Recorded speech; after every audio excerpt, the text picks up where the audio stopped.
Good morning, grandkids.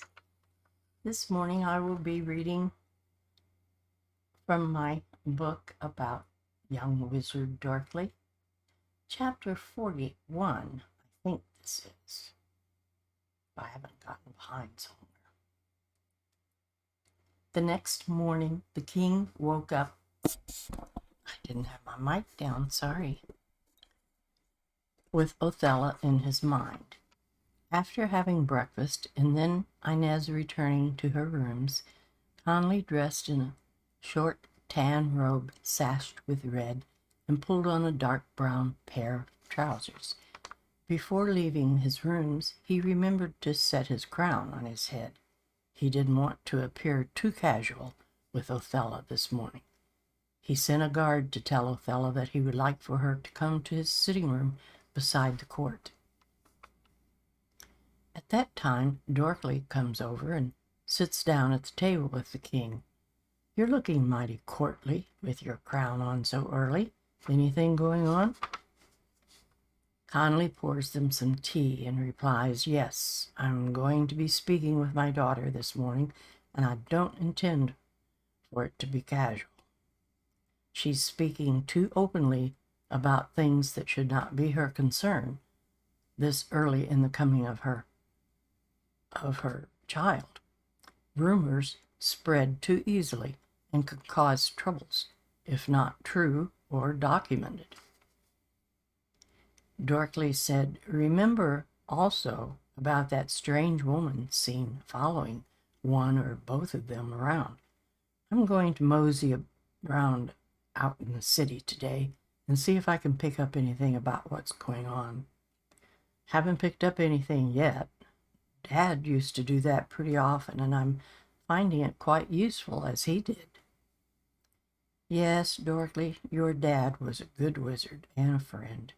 You are becoming just like him," he smiled.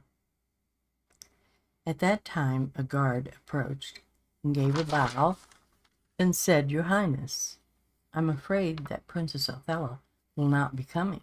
She is sick in her bed, and no one is with her." "What?" The king jumped up and said, "Follow me. And oh, on the way, get Father Dunn to come. Come, Dorkly." The guard left to get Father Dunn as the rest hurried on. Dorkly was panting in their haste, but managed to ask, "You don't think that woman following them has anything to do with this, do you?" Dorkly was wearing his magical belt. "I was supposing it has something to do with her pregnancy. I don't know." Then hurried on to Othello's rooms, meeting the guard and Father Dunn at her door. Entering the room, they hurry across to the bedroom, and Othello in her red canopied bed, her face pasty white, her eyes closed. Father Dunn approached and placed his hand on her forehead, which was cool but damp. "My dear, can you open your eyes?" She groans and tries to brush his hand away as she holds her stomach with the other hand. She makes some gagging sounds, and they notice the bucket by her bed. She had been throwing up. The father picks up a cold, wet cloth from a dish on the end table and gently wipes her face. He turns to the king and says, "She's just having a bout of morning sickness. Not really too much to worry about. Should start to clear up later in the morning. I will leave her a potion to take to calm things down. Have her maid stay with her and give it to her." He turns and leaves the room. Conley approaches the bed and asks her if anyone has been in her rooms, and where was her husband at instead of being here with her. Othello mumbles and finally gets out, No one has been here." She stops and groans. "William left and only said he was going out." That made the king angry, and he turned to Dorkly. "Go into town as you was going to. scout William out and see what's going on. Wear your scrying belt." Dorkly hurried out. Conley turned to the guard. "Go with Dorkly, and together observe William. Then, at some point, bring him back to me in the courtroom. I'll be waiting." I think he's getting a little upset. A guard knocks on Dupree's door and hands him a missive from his brother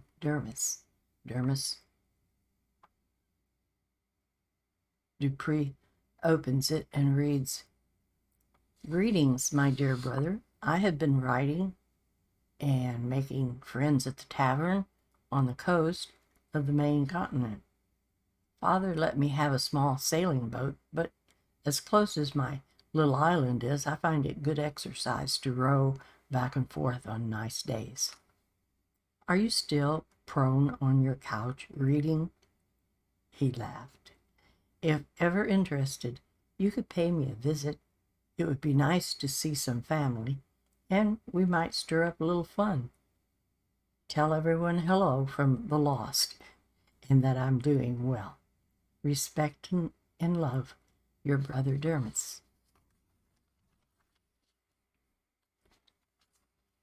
Dupree smiled, tucking the missive into a pocket of his yellow embroidered jacket. He left to seek out his father, knowing that he would like to read it.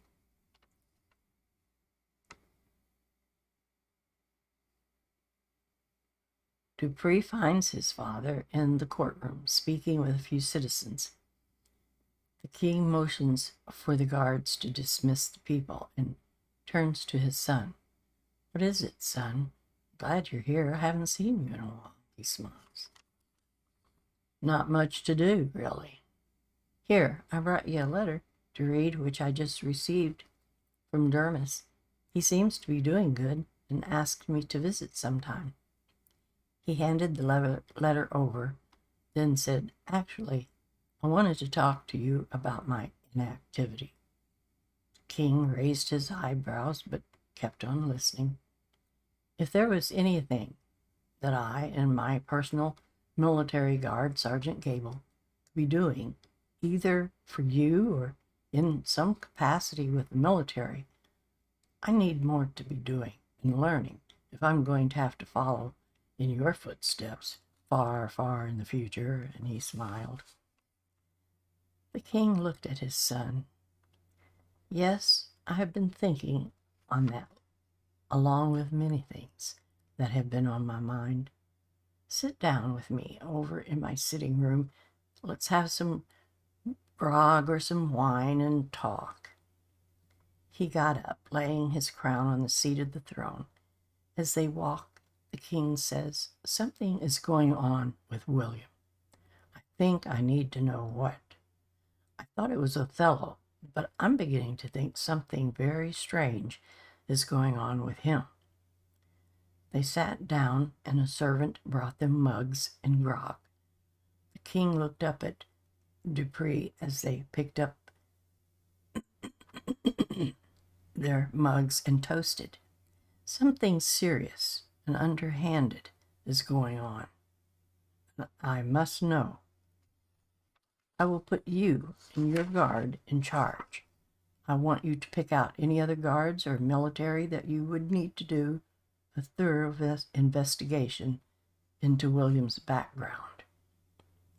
Try to find out about the strange woman who is following them or him. I want regular reports from you directly. Get in touch with Major Bonester for any help or ideas. Work together with him to get this done. You can pick up a military uniform for yourself at the barracks." Dermis nodded his head, and after some thought, the king said with a smile, "Let's try to hurry this along, if possible, because Dorkly has a wedding coming up in the future, if he gets his lady to say yes." He chuckled.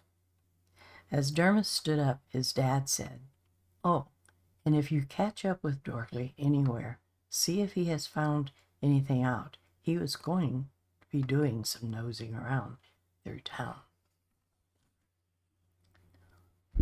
So this mystery is getting closer, so we shall soon find out what's going on.